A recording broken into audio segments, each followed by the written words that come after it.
Hello students, स्वागत है आप सभी का एक बार फिर से हमारे इस ऑफिशियल यूट्यूब चैनल में जिसका नाम है एसोल सॉल्यूशन। मैं चंदन कुमार हाजिर हूँ आप सभी के सामने अपनी एक और नई वीडियो के साथ। सो गाइस, आज की इस नई वीडियो में हम बात करेंगे उन सभी स्टूडेंट्स के लिए जो एमपीएस कोर्स के स्टूडेंट्स हैं, मास्टर ऑफ पॉलिटिकल साइंस के स्टूडेंट्स हैं। उन सभी के पास में एमपीएस 004 का सब्जेक्ट है और वो सभी अपने एग्जाम्स की तैयारी कर रहे हैं। उन सभी का एग्जाम या तो 3 सितंबर को है या 4 फर्दर जो भी स्टूडेंट्स इन वीडियो को देखेंगे जो विकासशील देशों में नौकरशाही की भूमिका को पढ़ना चाहते हैं, तो आज की इस नई वीडियो से उन सभी को वैल्यू मिलेगी। और अगर आप इस वीडियो के पीडीएफ को डाउनलोड करना चाहते हैं तो you can download by the link which is given in the description box. Okay, तो यहाँ पर हम बात करेंगे विकासशील देशों में नौकरशाही की क्या विशेषता है और उसकी आलोचना। ये दो वीडियो में हम डिस्कस करेंगे और दोनों वीडियो आप सभी को कंप्लीट देखनी है। सबसे पहली बात तो आपसे पूछा जाएगा कि इसकी क्या विशेषता है, और जो विशेषता है जो कि निम्नलिखित है। सबसे पहली बात तो विकासशील देशों में या किसी भी देश के विकास में, किसी भी देश के विकास में, समाज के विकास में नौकरशाही की एक महत्वपूर्ण विशेषता होती है, महत्वपूर्ण भूमिका होती है। तो पहला पॉइंट आपको यही बनाना है कि विकास की प्रक्रिया में राज्य जो कि महत्वपूर्ण भूमिका निभा रहा है, और राज्य का मतलब होता है सरकार से। सरकार में नौकरशाही जो है वह आधुनिकीकरण और विकास के लिए एक महत्वपूर्ण सूचक के रूप में, एक महत्वपूर्ण सहायता तंत्र के रूप में माना जाता है। ये आप सभी को ध्यान रखना है, पहली बात ये।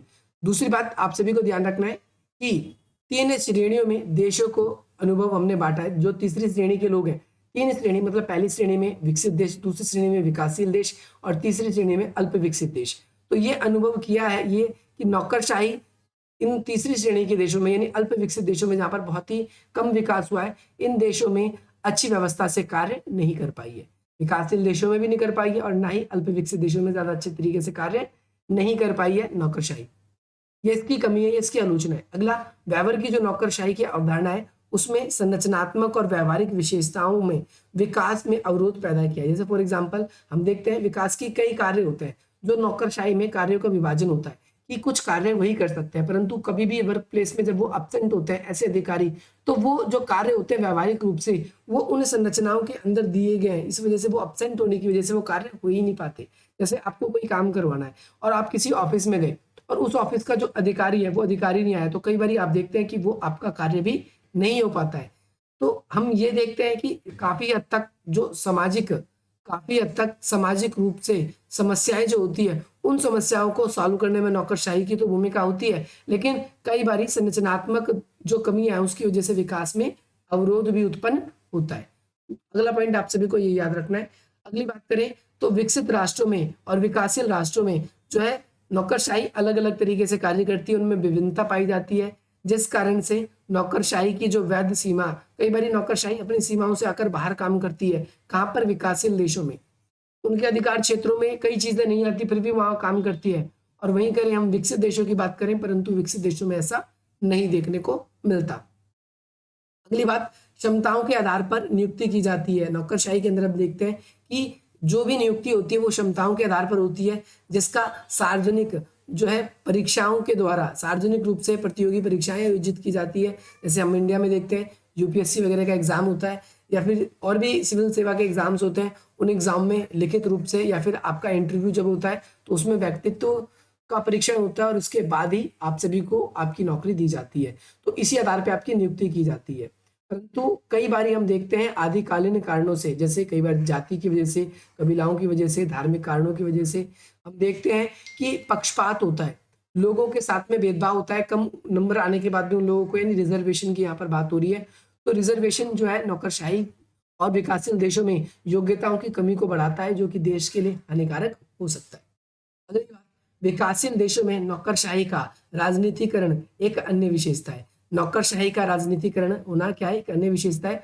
भारत में प्रतिबद्ध नौकरशाही की अवधारणा की शुरुआत 1960 के दशक में हुई। ध्यान रखना है कब हुई है? 1960 के दशक में हुई है।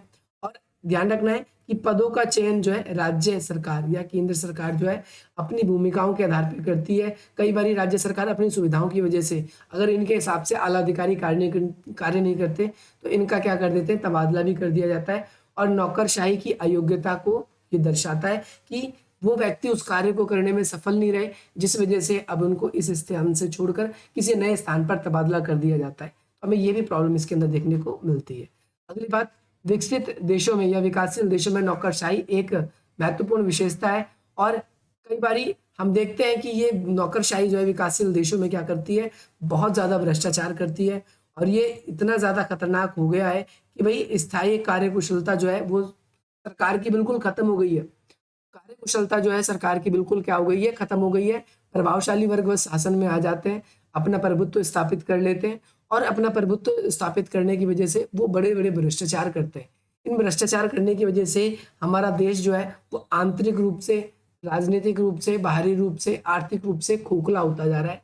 ना सिर्फ निम्न स्तर के कार्यकर्ताओं को काम करने में बहुत थोड़ा पैसा दिया जाता है, इसका मतलब जैसे कोई छोटा अधिकारी होता है, उससे काम तो बहुत ज़्यादा करवाए जाते हैं, परंतु उसे जो सैलरी बात करें सैलरी के नाम पर, तो उसे सैलरी बहुत ही कम दी जाती है और सैलरी बहुत ही कम दी जाने की वजह से वो भ्रष्टाचार करते हैं।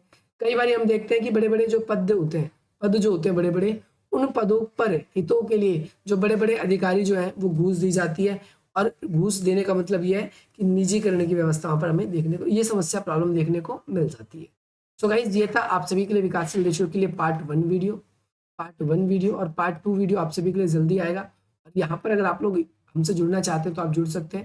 और अगर आप लोग इस वीडियो के पीडीएफ को डाउनलोड करना चाहते हैं तो आप दिए गए डिस्क्रिप्शन बॉक्स में जो लिंक है उससे इस पूरी वीडियो के पीडीएफ को डाउनलोड कर सकते हैं। बाकी मिलते हैं हम आप सभी से अपनी अगली वीडियो में। जय हिंद, जय